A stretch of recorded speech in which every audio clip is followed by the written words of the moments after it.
Assalamualaikum warahmatullahi wabarakatuh. Halo semuanya. Kami dari kelompok 2 akan membahas salah satu topik penting dalam fikih, yaitu bukhat. Mungkin sebagian dari kita masih belum terlalu familiar dengan istilah ini. Padahal pembahasan tentang bukhat sangat berkaitan dengan hukum Islam, terutama mengenai kelompok yang memberontak terhadap pemimpin yang sah. Dalam video ini, kami akan menyampaikan pengertian bukhat, ciri-ciri bukhat, serta contohnya. Agar kita semua bisa memahami materi ini dengan lebih jelas, yuk simak penjelasan dari kami sampai akhir. Dalam ajaran Islam, terutama dalam ilmu fikih, ada satu istilah yang mungkin belum banyak diketahui oleh sebagian orang, yaitu bukhat. Sebagai umat muslim, kita perlu tahu apa itu bukhat dan bagaimana hukumnya dalam Islam. Yuk kita bahas bersama-sama. Pembahasan pertama adalah pengertian bukhat. Dikutip dari buku Antologi Pendidikan Agama Islam karya Suhardi dan kawan-kawan tahun 2021. Bukhat berarti pemberontak atau gerombolan pemberontak. Kata ini berasal dari bahasa Arab bago yang artinya melampaui batas, berpaling dari kebenaran, atau berbuat zalim. Secara istilah, bukhat adalah sekelompok orang yang menentang atau menolak kewajiban terhadap pemimpin yang sah dengan cara keluar dari kepemimpinannya serta memiliki kekuatan, pengikut, dan imam yang mereka taati. Ingat, bukhat bukan kritik. Perlu diluruskan bahwa bukhat berbeda dengan kritik terhadap pemimpin. Kritik yang disampaikan dengan cara yang benar justru termasuk dalam amar ma'ruf nahi mungkar, yaitu mengajak kepada kebaikan dan mencegah kemungkaran.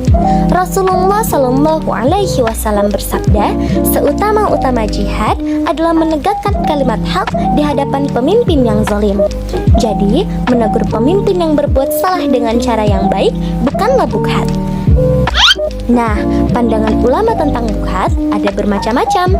Menurut beberapa ulama, Al-Zamakhsyari menjelaskan bahwa bukhat berarti melanggar batas dan menolak perdamaian.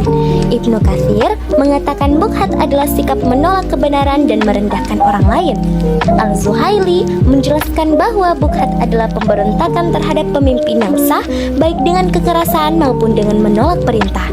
Sedangkan Al-Qurtubi menyebut bukhat sebagai sekelompok orang yang keluar dan menyerang pemimpin yang adil setelah sebelumnya diajak untuk kembali taat, namun mereka tetap menolak. Syarat-syarat bukhat. Dalam kitab Al-Iqma' fi Halli Al-Faz Abi Syuja' karya Khatib Syarbini disebutkan bahwa agar suatu kelompok bisa disebut bukhat harus memenuhi beberapa syarat. Yang pertama, memiliki kekuatan seperti senjata, logistik, massa, atau wacana yang mendukung.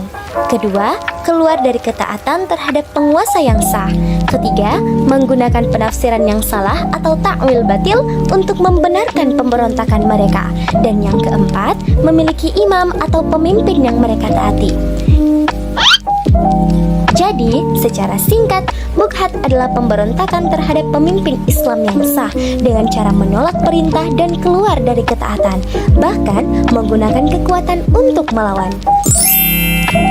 Ingat, Islam mengajarkan agar kita selalu menjaga persatuan dan menghindari perpecahan, juga menyampaikan kritik dengan cara yang baik dan penuh hikmah.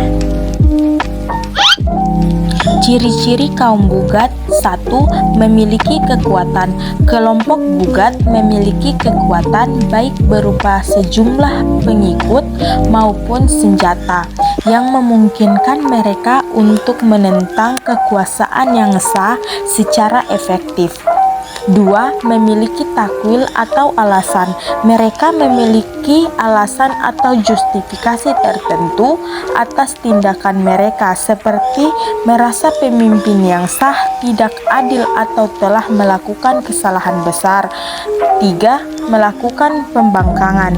Tindakan mereka secara jelas membangkang terhadap imam atau pemimpin yang sah. Dan ini bisa berupa upaya untuk menjatuhkan pemerintah yang sah. 4. Memiliki pengikut setia. Kelompok tersebut memiliki pengikut yang setia dan loyal kepada pemimpin bukhat. 5. Memiliki imam yang ditaati. Ada pemimpin atau imam dalam kelompok gugat yang ditaati oleh pengikutnya, yang dianggap sebagai pesaing atau pengganti pemimpin sah. Contoh-contoh bugat dalam fikih. Berikut beberapa contoh bugat menurut penjelasan ulama fikih klasik. 1. Kelompok yang tidak mau taat kepada pemimpin yang sah. Misalnya, sekelompok masyarakat yang memiliki kekuatan bersenjata menolak mengikuti kebijakan pemerintah, padahal pemerintah tersebut adil dan sah. Dalam kasus ini, kelompok tersebut dikategorikan sebagai bugat. 2. Kelompok yang mendirikan pemerintahan tandingan. Contohnya, suatu daerah atau komunitas mendeklarasikan pemimpin sendiri dan tidak mengakui kepemimpinan negara yang sah. Jika mereka memiliki kekuatan militer dan menolak perundingan, maka ini termasuk bugat. 3. Menolak membayar kewajiban negara secara terorganisir, seperti suatu wilayah yang kompak menolak membayar pajak wajib atau zakat yang telah ditetapkan penguasa, padahal mereka mampu dan pemerintah tidak zolim. Penolakan kolektif ini dapat masuk kategori bugat. 4. Mengangkat senjata atau menggulingkan pemimpin. Contoh paling jelas, kelompok atau pasukan yang berusaha menggulingkan pemimpin melalui kekerasan, padahal tidak ada alasan syar'i, seperti kezaliman nyata yang sudah dibuktikan. Secara ringkas, kita telah mempelajari mengenai pengertian bugat, ciri-ciri bugat, serta contoh-contoh bugat yang terjadi dalam kehidupan umat Islam. Perjalanan kita dalam memahami materi tentang bugat tentu belum berakhir, karena selalu ada ruang untuk memperdalam pemahaman tentang bagaimana Islam menegakkan keadilan, persatuan, dan ketertiban dalam masyarakat. Semoga penjelasan dari kelompok 2 ini dapat memberikan manfaat dan pemahaman baru bagi kita semua, serta menumbuhkan kesadaran untuk senantiasa menjaga ketaatan kepada Allah Subhanahu wa Ta'ala dan menjauhi segala bentuk perpecahan. Terima kasih atas waktunya. Bila ada kesalahan kata, kami mohon maaf. Wassalamualaikum warahmatullahi wabarakatuh.